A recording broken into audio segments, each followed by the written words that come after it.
میرے عزیزو یہاں تو بابا لوگ بیٹھے ہوں گے 40 دن کا عمل کر کے جن کو قبضے میں کر لے، موکل آ جائے، چراغ رگڑے تو آ جائے، کائے کے لیے میاں؟ ارے نہیں، کچھ کام کروائیں گے لوگوں کو، یہ بیوقوف بنانے کی کتنے بزنس چلتے رہتے ہیں۔ وہ تو سرکار غریب نواز قرآن کی تلاوت کرے تو جنات خدمت کے لیے حاضر ہو جائے۔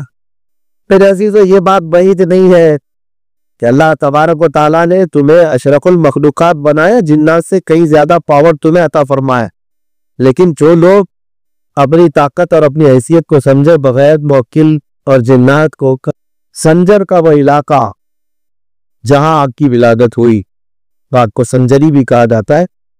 سنجر وہ ایک محلے کا نام تھا، ایک چھوٹی سی بستی جہاں پر آباد تھی، لیکن آپ کو بتاؤں وہ علاقہ ایسا ہے، تاریخ میں لکھا گیا، میں نے اور دوسرے علاقوں کے بارے میں تو نہیں پڑھا، لیکن سنجر کے بارے میں لکھا گیا ہے کہ پورے سنجر میں رہنے والا کوئی ایک شخص بھی ایسا نہیں تھا جس کی تہجد قضا ہوتی۔ سنجر کا علاقہ ایسا تھا کہ ہر گھر کا ہر فرد تہجد کی نماز کا پابند ہو۔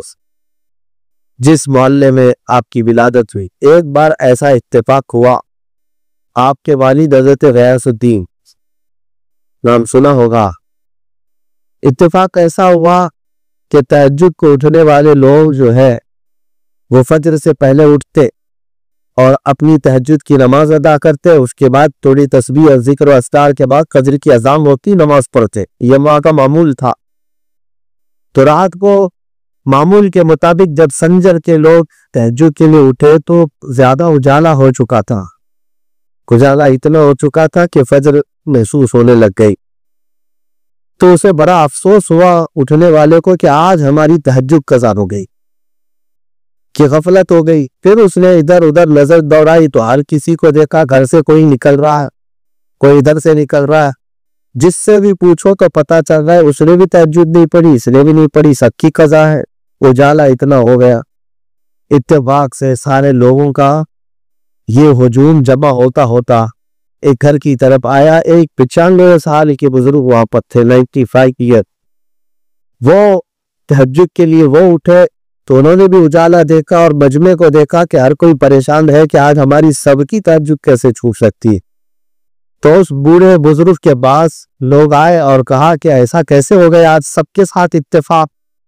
تو اس بزرگ نے کہا کہ میاں کون کہتا ہے کہ تہجد چھوٹ گئی؟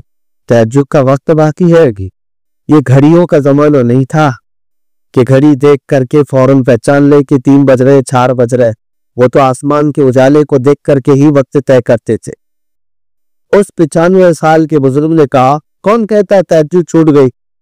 کہا میاں دیکھتے نہیں اتنا اجالا ہو گیا۔ اس بزرگ نے کہا یہ اجالا فجر کا نہیں ہے، کوئی اور اجالا، یہ فجر کا اجالا نہیں ہے جو فجر ہوتی ہے۔ تو کہا اور کون سا اجالا ہے؟ تو وہ کہنے لگے چلو میرے ساتھ، سارا مجمع ان کے پیچھے پیچھے چلنے لگا۔ تو ایک گھر سے اتنا اجالا آ رہا تھا، وہ حضرت غیاث الدین کا گھر۔ رات کے وقت حضرت غیاث الدین اٹھ کے گھر سے ان کی چھت سے اتنا اجالا آ رہا تھا کہ لگتا تھا کہ صبح ہو چکی اور اکثر کی تہجد قضا ہو گئی۔ تو سب لوگ جب وہاں پر جمع ہوئے اور دروازے کو دستک دیا غیاث الدین باہر آؤ، جب وہ باہر آئے تو پوچھا کیا ہے تمہارے گھر میں؟ کہا آج بیٹے کی ولادت سوکا، جس کا نام حسن رکھا گیا ہے، وہی غریب نواز کی ولادت تھی۔ جس گھڑی غریب نواز کی ولادت ہوئی، سنجر کا علاقہ جو رات کے وقت تھا وہ پورا روشن ہو چکا تھا۔ پھر مجھے بتاؤ میرے عزیزوں، غریب نواز جب ہند میں قدم رکھے تو پھر یہ آپ کے پورا شرک کا اندھیرا کیسے رہ سکے؟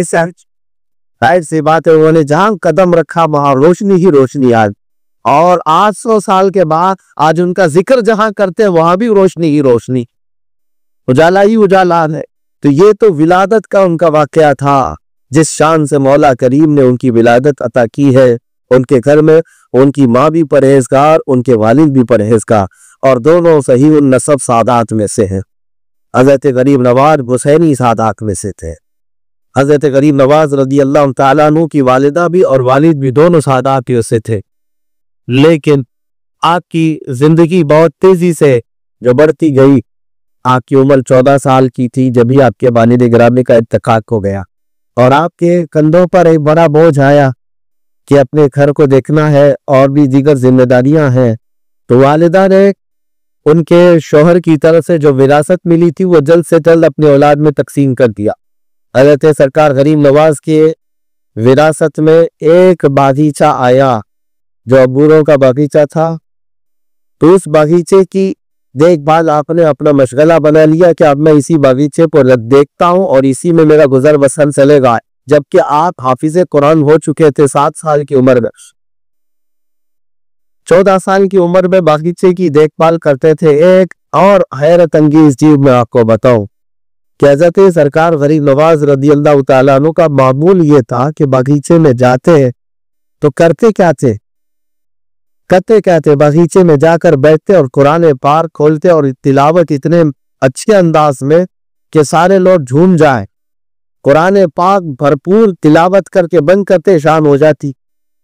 اتفاق ایسا کہ غریب نواز رضی اللہ تعالیٰ عنہ نے چند دنوں کے بعد دیکھا کہ ان کے باغیچے میں جو پتے گرتے ہیں، کچرا گرتا ہے، جھاڑنا تو پڑتا ہے، تو آپ جب صبح آتے تھے تو سب کا سب جھاڑا ہوا ہوتا تھا، سب جگہ ایک جگہ جمع کیا ہوتا، درختوں کو پانی دیا گیا ہے اور سب کچھ باغیچہ صاف ستھرا ہے۔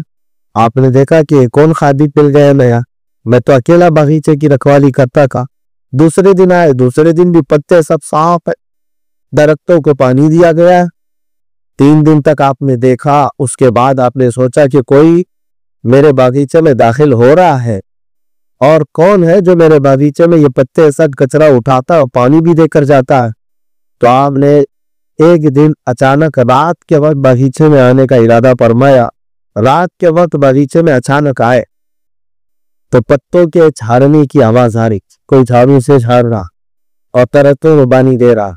حضرت غریب نواز اپنے باغیچے کے دروازے کے قریب ہی کھڑے ہو کر کے پکارتے ہیں کہ جو کوئی بھی میرے باغیچے میں آیا ہے فوراً کے فوراً میرے پاس آ جائے، کون ہے وہ اور میری اجازت کے بغیر کون یہ جھاڑو جھاڑ رہا ہے۔ تو تھوڑی دیر کے لیے جھاڑنے کی آواز رک گئی، پانی کی آواز رک گئی، پھر آپ نے دوبارہ پکارا، تیسری مرتبہ پکارا تو سامنے کچھ شخصیات آئی۔ وہ عام لوگ نہیں تھے، وہ جنات تھے۔ ان کی شکلیں اتنی بڑی بڑی، وہ اپنے مخصوص لباس میں تھے۔ حضرت غریب نواز رضی اللہ تعالیٰ عنہ نے پوچھا کہ تم کون لوگ ہو؟ تم کون لوگ ہو؟ کہا ہم قوم جنات سے ہیں۔ کہا یہ میرے باغیچے کی صفائی تم کیوں کر رہے ہو؟ وہ جنات کہتے ہیں اس لیے کہ ہم نے پڑھا ہے ہر شاگرد اپنے استاد کی کوئی خدمت ضرور کر سکتا۔ کہا یہ کون سی نسبت ہے؟ کہا ہم برسوں سے قرآن پاک کی تلاوت کرتے ہیں، برسوں سے قرآن پاک، مومن بھی ہوتے ہیں جنات میں، کافر بھی ہوتے ہیں جنات، تو مومن جنات کی بات چل رہی ہے۔ ہم برسوں سے قرآن کی تلاوت کرتے ہیں لیکن ہمیں تجوید کا علم نہیں تھا۔ صبح سے شام تک جو آپ باغیچے میں بیٹھ کر قرآن کی تلاوت کرتے ہیں، ہم بہت اس تلاوت کو سن کر اپنی تجوید درست کرتے سکتے، ہمارے مخارج، ہماری تجوید درست ہوتی ہے، اس اعتبار سے آپ ہمارے استاد ہیں، اور استاد کے باغیچے کی صفائی کرنا کون سی بری بات؟ میرے عزیزو، یہاں تو بابا لوگ بیٹھے ہوں گے 40 دن کا عمل کر کے، جن کو قبضے میں کر لے، موکل آ جائے، چراغ رگڑے تو آ جائے، کائے کے لیے میاں؟ ارے نہیں، کچھ کام کروائیں گے لوگوں کو، یہ بیوقوف بنانے کے کتنے بزنس چلتے رہتے ہیں۔ وہ تو سرکار غریب نواز قرآن کی تلاوت کرے تو جنات خدمت کے لیے حاضر ہو جائے۔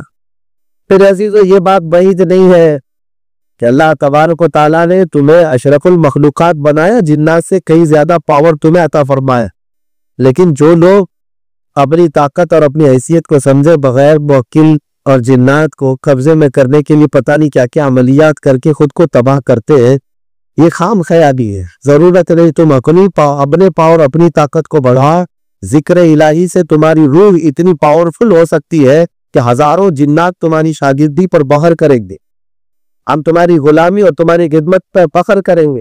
یہ ضرورت نہیں